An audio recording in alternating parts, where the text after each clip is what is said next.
ఇంకొక పక్క ఇక్కడ మంత్రులు ఉన్నారు, ఎక్కడ గాడిదలు కాస్తున్నారో నాకైతే తెలియదు. ఎవ్వడికి ఏమీ పట్టదు.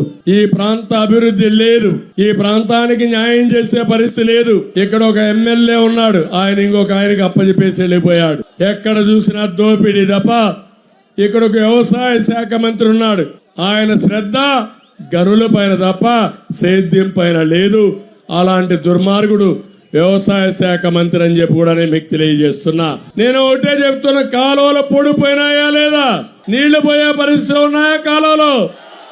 దీనివల్ల నీటి ఎద్దడి వచ్చే పరిస్థితి వచ్చింది.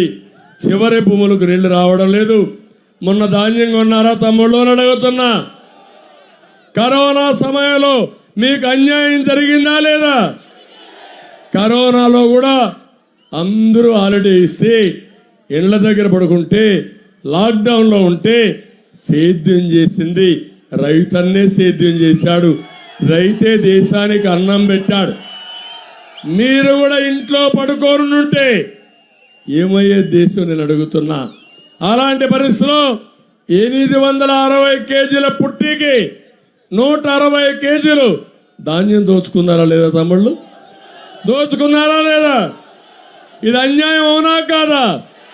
ఈ దొంగ ఈ మంత్రి అవునా కాదా? ఇక్కడ ఉండే ఎమ్మెల్యేలు ఏం చేశారు?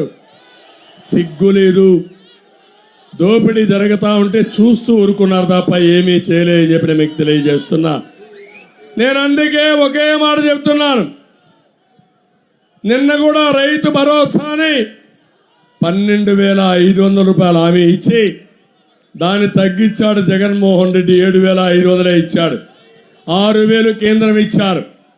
మనం 20,000 అన్నదాత కింద ఇవ్వడానికి సిద్ధంగా ఉన్నాం.